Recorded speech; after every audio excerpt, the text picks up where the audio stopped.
We are rapidly shifting out of the old world rational, intellectual, logical and data-driven left brain approach to business and life. And those that are willing are moving into something vastly more powerful and effective, something I'm going to share with you here. So please stay with me. Every week now I'm sharing little known insights like what I'm going to share with you in this video, and they're all designed to enrich every aspect of your business and life. So to get early notification, hit that subscribe button and bell now. Entrepreneurs and business owners everywhere are in a world of pain because they're finding out the hard way that relying solely on the data, the numbers, the logic, the scientific method or critical thinking method, the predominantly left brain approach to getting answers, solving problems and making decisions just doesn't work very well anymore. Now, we've been taught to follow this heartless, clinical approach, and it's only accelerating our demise.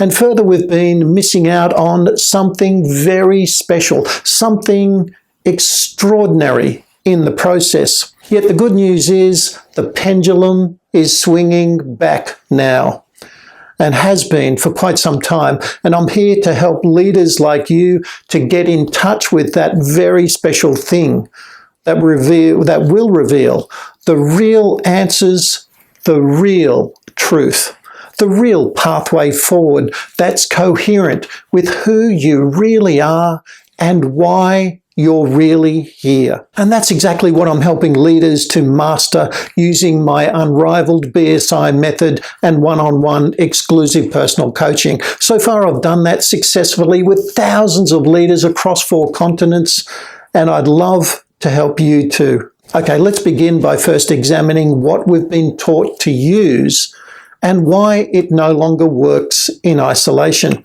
Most of us have grown up in an age where it's all about the numbers, the data, the science, the intellect and analysis, the completely rational approach. Now, I'm sure you've all heard of rationalism. Now, this keeps us caged in the linear, in the finite. We've all fallen into the trap of needing proof for everything so that we get a sense of certainty, to be comfortable that we've arrived at the best possible solution with the least amount of risk and the highest amount of validation. Now, let me say right now, this is not our natural predisposition. It's where we've been taught or programmed to believe is right, what we're programmed to believe is right. Yet, to be fair, this intellectual, rational and data-driven approach does have its place, but the challenge is making it the sole focus. And this is where so many people are paying a very dear price. Okay, let's stand back for a minute for a question that I'm hoping will give you cause to think more deeply about what I'm saying here. When was the last time you looked at the data or the so-called facts and felt they were not right? You felt in your gut that it just didn't add up. So what did you do? Did you go with the data or did you go with your gut feeling? And what was the outcome? And could you compare both?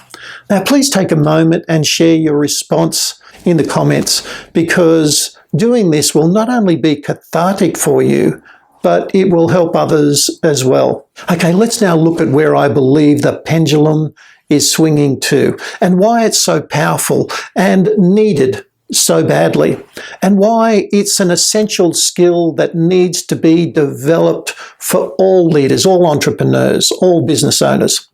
Now, I'll begin by citing a Harvard study that was conducted with the highest performing alumni, the top 2 or 3%, in an effort to understand the reason for their consistent success in business and life. Now, the top 2 factors revealed were meditation and developing and trusting their intuition. Unbelievable, right? And of course, it's the process of meditation that leads to the development of intuition. Now, beyond that the study revealed no significant mention of being the smartest CEO in the room or any data gathering method or any particular rational method or process. So what is intuition? Well, let's examine this by me first providing you with a leading psychologist's definition.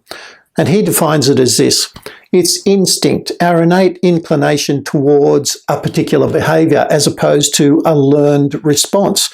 It's a gut feeling or a hunch, a sensation that appears quickly in our consciousness, noticeable enough to be acted on if one so chooses, without us being fully aware of the underlying reasons for its occurrence. Therefore, following this particular point of view, intuition is a process that gives us the ability to know something directly without any analytical reasoning, bridging the gap between the conscious and the subconscious parts of our mind, and also between instinct and reason. Now, while I agree mostly with this, I've taken this definition of intuition a little bit further. So I'm going to share with you my personal definition of intuition. And I believe it's this: intuition is your ability to interpret the emotional language of your subconscious mind. Now, that's pretty simple, isn't it? And I'm going to put it even more simply. It's your ability to listen to, translate, understand, and act on the messages, the feelings emanating from your emotional mind, which of course is your subconscious mind. And the fact is, these emotions are mostly transmitted through your heart. Now remember, your subconscious controls 96 to 98% of all perception and behaviour, and also plays a key role in providing insights and wisdom, where our conscious mind or our rational mind leaves us greatly wanting. Remember also that your subconscious is a resource that has infinite capabilities.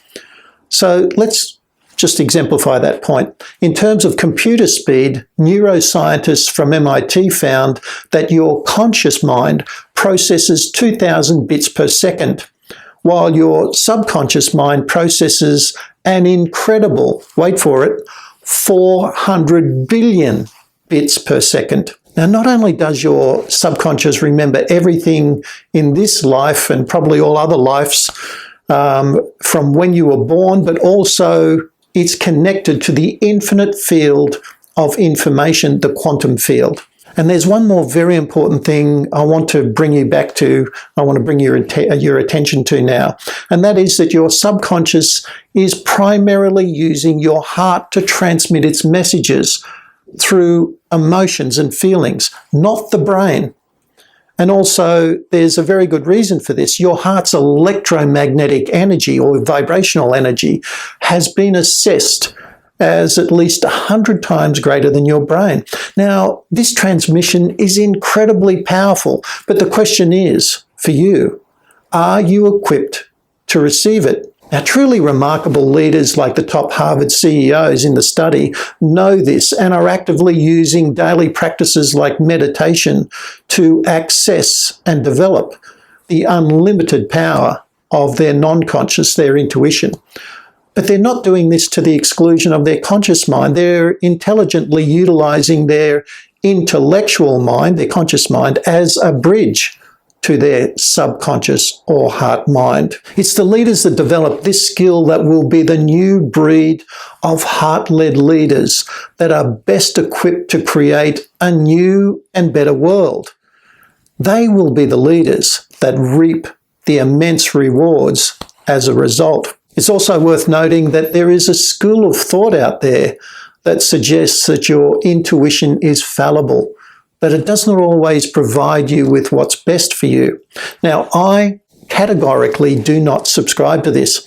My view is that your intuition always provides the best answers. The problem stems from our inability to correctly interpret the emotional language from the subconscious mind that makes intuition appear fallible. And that's why, as a part of your self-discovery process, developing your self-awareness, you learn how to correctly decode the emotional language of your subconscious mind. And that's where my specific expertise comes in. In my unrivaled BSI method for personal branding and my one-on-one exclusive leadership coaching program, it's your immense intuitive powers and a great deal more that I help leaders like you to get clarity on, to master making your intended goal achievement an inevitability. Now, if that resonates and you'd like to know more, then you'll find a link below in the description where you can schedule a no-cost, no obligation conversation with me to find out more. Okay, if you feel this video has been helpful, please like it and hit that subscribe button and the bell. And also please share it with others who you feel could benefit as well. And lastly, there's a few recent videos that I've uploaded that will provide further insights into leadership, personal branding, and organizational branding, and you'll find the links below. Okay, until next week, onward and upward, be well, and bye for now.